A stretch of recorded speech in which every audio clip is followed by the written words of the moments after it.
Good day, dear friends. Sandu here, and today this video is going to be about pros and cons in aviation, working in aviation. So I have drafted this list. Here's the pros and here the cons, and I have listed 10 pros and benefits and 10 disadvantages of working in aviation industry. So the very first one is, of course, as many people know, is traveling. Being a flight attendant is like lifestyle. When you fly to 2 through 5 countries in 1 month, and you always in flights in different cities, different countries, and you see all of the differences, and you feel the cultural differences on yourself, and you enjoy every city. So that's why I think the very big and the very first and the very big advantage of working in aviation industry, of course, it's traveling worldwide. Even not worldwide, for example, I'm working in a national air company, and we're not flying worldwide, but I have myself visited for almost 15 or 17 countries, and I think it's not few like many other people do travel. So that's why I think traveling is the most biggest advantage of working in airlines. So the next one is earning money. So it depends on the company you are working, but it's considered to think that earning money is the advantage of working in the aviation industry. And firstly, it regards to the pilots, of course, because they are being paid much than other professions in aviation. But being a flight attendant is also good. Regarding to money, it's for example, in our company, it's not that much like other five-star companies like Emirates, Etihad, or maybe Qatar, I don't know. But I can say that our salary is like higher than average amount of salary in our country. So that's why I think that earning money is also plus in this situation. So the next one is self-development. As you are traveling many countries and seeing all the differences, and you understand many things in your mind start to change, and new connections in your mind begins and starts, and that's why your how to say thinking will be is changing also. So that's why it leads to self-development, because you start to learn many things from other people from different countries, how they think, how they do the things that you do, other ways, and so on. So that's why I think self-development is the one of the big advantages of working in aviation. So the next one is colleagues, and I can say that this one is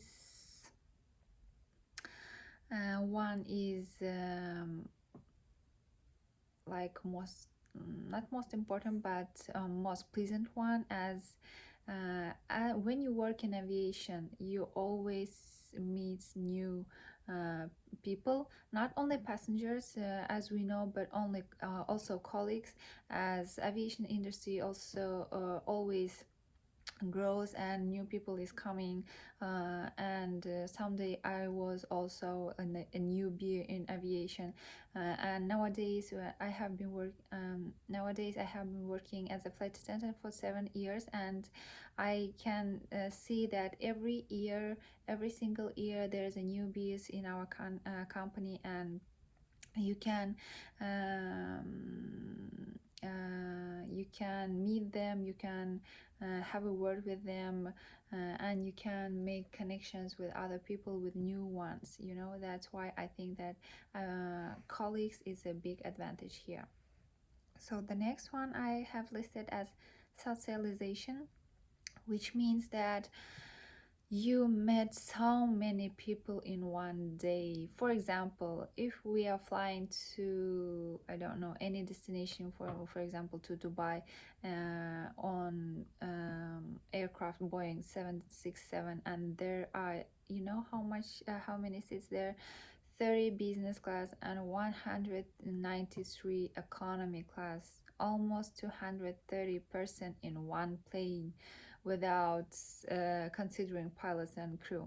So that's why socialization is, I think that someone will consider this point as disadvantage too, but I think it's mostly advantage, because when you meet new people every day, and you start looking at their behavior, and you start to understand them, and you start to analyze every people and every single person, their behavior, how they act, how you should act to, for example, avoid conflict situations and so on.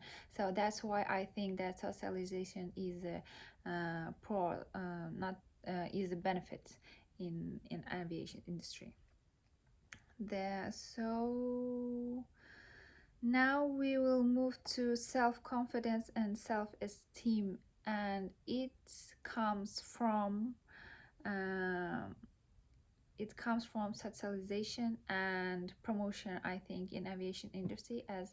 As you fly, for example, when you fly almost 1 year, you can get promo and get higher and higher in your position, and your leadership and other skills also will be improved. So that's why I think it leads to self-confidence and self-esteem, higher self-esteem, as you can feel that confident in yourself, as you gain the whole experience, as much as possible. So that's why is self confidence is a pros here. The next one is, as I mentioned already, is promotion and leadership skill, improvement of leadership skill. As you grow in aviation industry, you start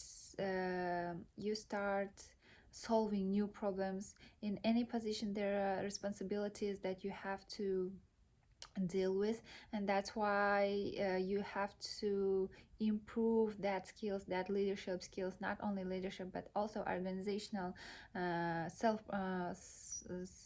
problem solving skills and so on. And you have to improve them, and without them you won't be able to get higher positions. So that's why I think that it's not only professional but also a personal growth for yourself. And the next one is gaining much useful knowledge, I have listed here. And by that I mean that in aviation industry, every single year, not maybe then twice a year, you have a trainings, new knowledge, something new always. You have to learn something regarding to aviation, or for example regarding to your health.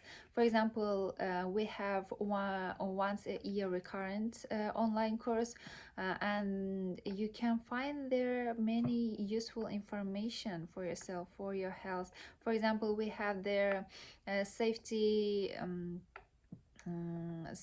precaution measures, why it's important, and we have also there about first aid. So we are like paramedics, you know, not many people in their work taught to be paramedics. So that's why I think this is the important and useful information that we gain in our job. Because for example, imagine that you are in a mall, I don't know, anywhere else, and one person just falling in front of you. What should you do? Will you be shocked, Will you be screaming? I don't know. What will you do? Do you know that or not? As a professional, as a person that you have learned all the things about that, as a professional that learned all the thing about first aid, I can clearly say that every person that who is working in aviation industry can at least help to define symptoms of any of like common diseases, and can help that person that falling in front of you, doing CPR, I don't know, checking breath, uh,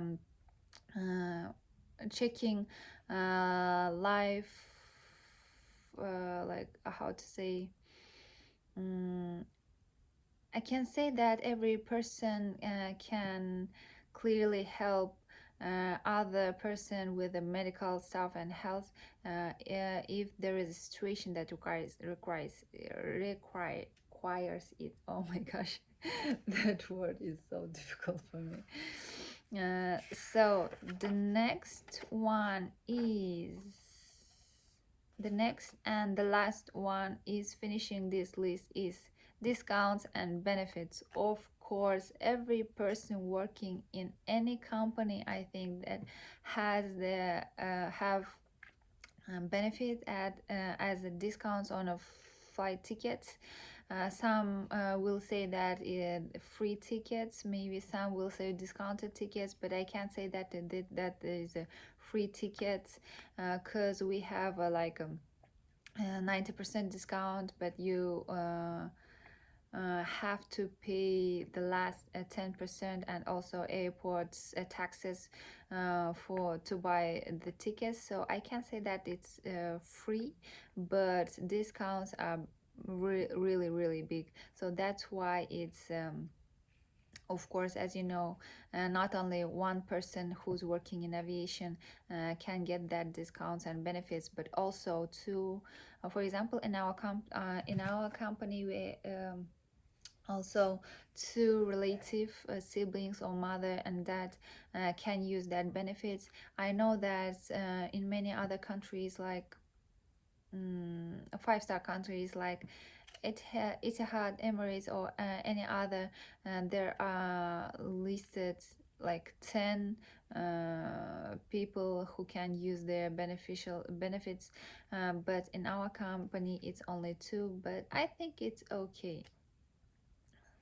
So let's move to cons, like disadvantages.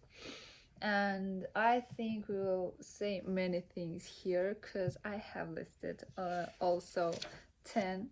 So the very first one is, can you guess? Of course, it's schedule. Monthly schedule, block hours, flights every 12 hours, and night flights, late evening flights, early morning flights, and so on. I think this is the very first and biggest disadvantage of this if working in aviation. Uh, as you know, many will say that like it's like a flexible schedule, and you can use your free time as you want and so on. But when you have flights every 12 hours, you have to prioritize your health, and you have to have enough rest before flight or after flight. For example, recently I had flight to Dubai, and it lasts 12 hours, from 8 in the morning till the 8 in the evening. I have been working for 12 hours non-stop, and after that I had only 12 hours for the rest. 1 hour to get home, 2 hours to have dinner and to have time with my family, then 2 hours to take shower and preparing for the job the next day, preparing uniform, all the stuff and so on. So 1 hour, 2 hours, 2 hours, 5 hours we have used already. So there is left only 7 hours. So you have to wake up I have to wake up. I don't know about others, but I have to wake up 2 to 3 hours before the flight to get ready and to get the office. So 7 hours mean minus, okay, let's be like honest, minus 2 hours. So it's 5 hours left for the sleep. And as you know that normal people need to have at least 7 or 8 hours of sleep. So that's why I think it's not like a flexible schedule or free time that you can have. Maybe you can have that kind of time when you have 2 or 3 days off consequently, after one other. But when you have only one day off, or when you have only 12 hours between flights, it's not much time, and you also have like relationship, friendship, family members that you have to spend time with, and many other deals that you have to deal with. So that's why this is my biggest disadvantage of working in aviation, as I can say. So the next one, skipping many important events. For example, during the year 2018, I think almost five invitations I had from my classmates to their marriage celebration, and I had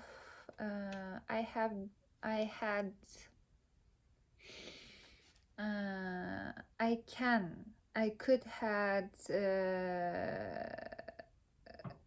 go to only one of the marriage celebration. And it's only classmates celebration. I'm not saying about other important events, for example, birthdays, I don't know, marriage celebrations of other, for example, friends or relatives and so on, or meeting holidays with relatives when everyone is coming except you, and other important events that you want to celebrate with your relatives and with your close friends, close people, but you can't because you have flights always. So the next one is personal life and keeping friendship and handling with family life. As I had already mentioned, that you don't every time have enough time to spend with your family. When you fly every 12 hours, or when you fly to another country and you stay there for 5 days or 3 days, and you can't reach your family, for example, and simply you can't like sit and spend time with your mom, or you can even like meet with your friends once a month, uh, even once a month.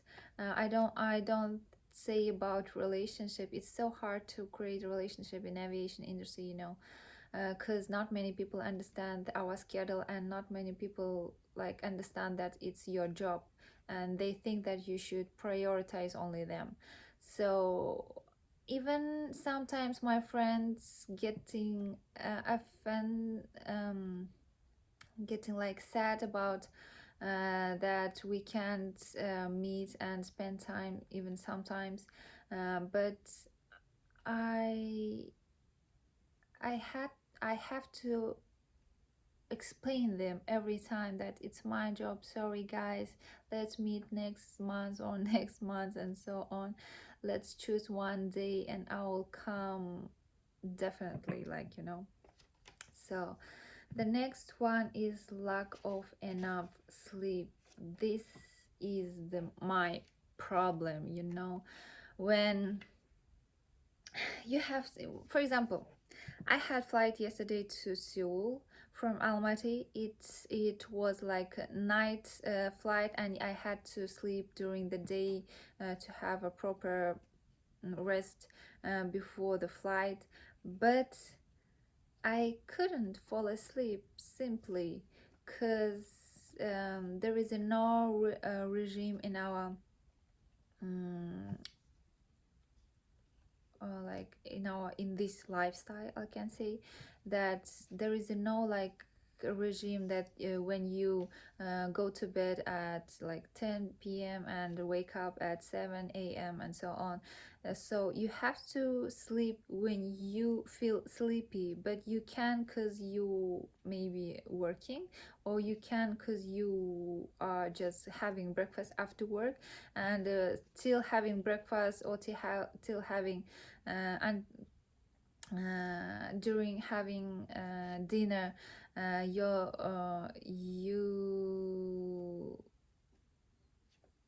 how to say, you lose that feeling sleepiness, and you can't simply fall asleep after dinner, and you are lying till midnight, just uh, couldn't can fall asleep when you have flights at 5 a.m., for example.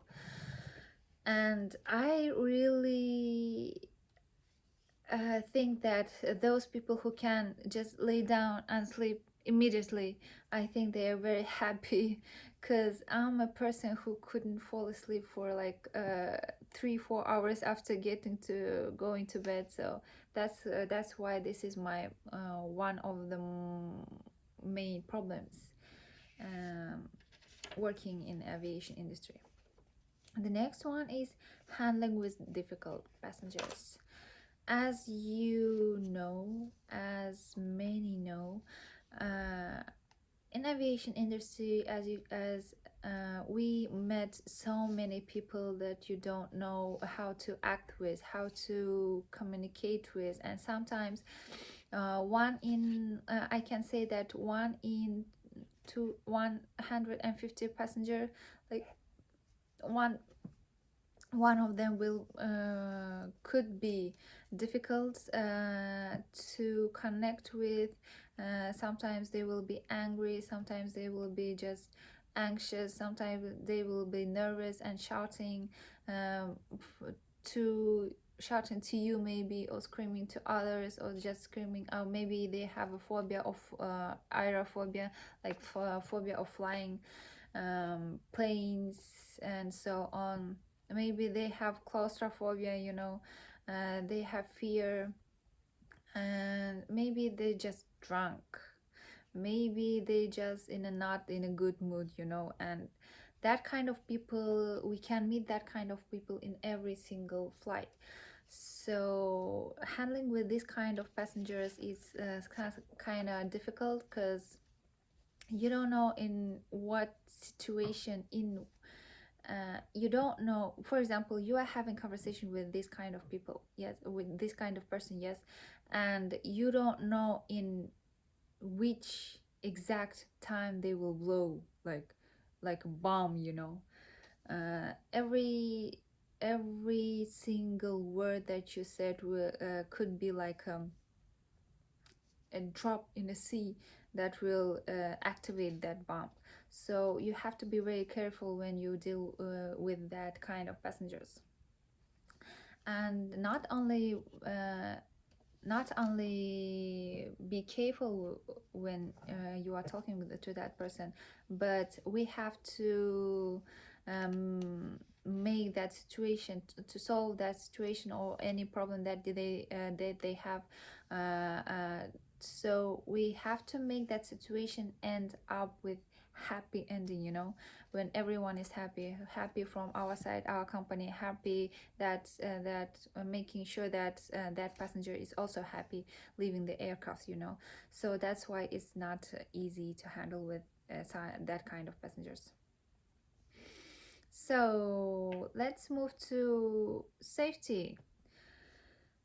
So sometimes, not sometimes, but during springtime and autumn exactly, when there is a weather is changing, and every single flight is combined with turbulence, and this kind it increases the risks of hazardous situations and so on. So and I can say that also safety is about, for example, when there is a drunk passenger in a plane and he want to fight with someone or with you even, and you have to restrain that person, and it's also safety related. When you have like unruly passenger on board, it's also safety related situation. When you have bump, when you could have bomb, yes, on board, is also safety related situation. When your flight is hijacking with by other people, I don't know, terrorists and so on, is also safety related. But the very common is turbulence, other ones is maybe will happen, will not happen, it depends. And let's say god bless that they won't happen. But the very common is turbulence. It's like, and it's also safety related, because we can see from news that during severe turbulence many passengers have had injuries and so on. So not only passengers but also crew is having injuries and so on. So that's why it's safety is also, I think, disadvantage of working in aviation industry. The next one is radiation, so it's health conditions. It's considered to think that in 21st century it's not like much radiation like it was before, when it was first invented, when it was first planes invented, and it was more radiation that time that now. But I think that still we have to think about that we fly every single day, and we have that radiation on our health and our body like here. So I think that we don't have to forget about that. The next one is standby travel. The advantage here was benefit here was that we have discounts on the flight tickets, but also there is a disadvantage at the same time, because as you buy that ticket as a like staff who's working in a company in aviation industry, you have to be standby, like when all the commercial passengers have their seats in a plane, and if there is a like place for you, empty, like place for you, free seat for you, only that's in that situation you will get your seat, and you'll fly to destination you were planning. And I think not I think but it's really actually a bit of nervous when you buy tickets with benefits, like with discounts, because you don't actually know will you fly that day, that time, because there is always possibility that there won't be any free seats, and you'll be waiting for the next, maybe the day, the next 2 days, 3 days, and so on. So when you are planning your holiday, it's not like very comfortable, and it's like a bit nervous. So the next one is unhealthy eating. As unhealthy eating means that you don't have enough time when you fly short flights. For example, when we fly to Astana city, capital of Kazakhstan, it longs only 1.5 hour, 1 hour 30 minutes, and we have that kind of service that we don't have time to get our meal and we fly to there 1 hour half to the Astana. We stand there for 1 hour because and fly back to Almaty 1 hour 30 minutes. And sometimes when not sometimes but commonly when aircraft is full business, full economy, you don't have time to have a meal, so that's why you are eating too fast, you are eating too small, and I think that's why it's unhealthy eating habit in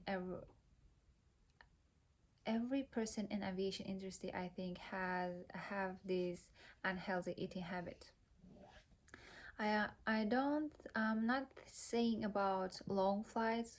I'm saying here about short haul flights and medium, sometimes even medium haul flights is also difficult to accomplish. So that's why uh, it is related to these kind of flights. And here is overall disadvantage that it's stressful working in aviation industry, that you have to deal with many things in one time. Like you have to do many things simultaneously. You have you have many responsibilities during flight. You have to serve people, you have to you have to like look after their safety, look after your safety, look after your pilot's safety, look after the whole situation at all, look after them that they don't smoke, look after them that they don't drink their own alcohol, look after them they don't argue with like other passengers, and so on. So, and also you have to deal with that difficult kind of passengers, you have to deal with the turbulence, you have to deal with the safety related situations, you have to deal with the like a bunch of stuff that you can have bunch of problems that you can have on ground during boarding or disembarkation of the passengers.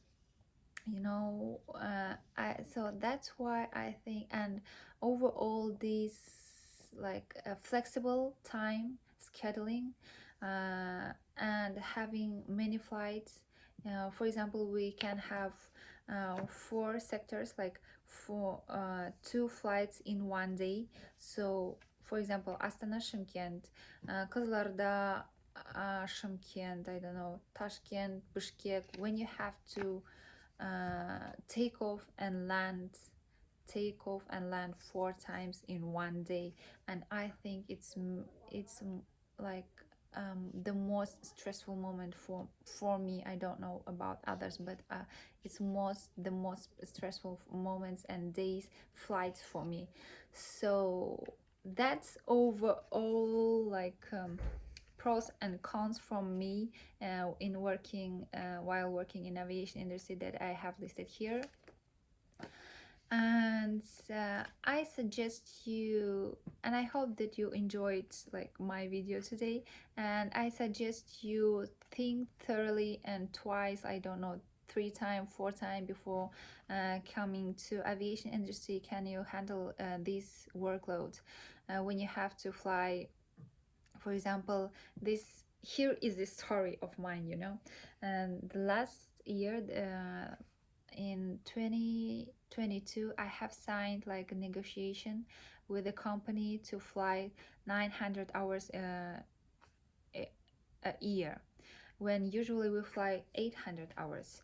And I had signed that negotiation. I thought that it will be like fine, only 100 hours in a year is not too much.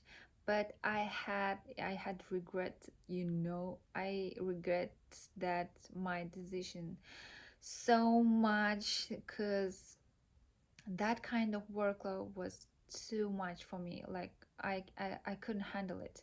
That I was so fatigued. I was fatigued for 2 or 3 months.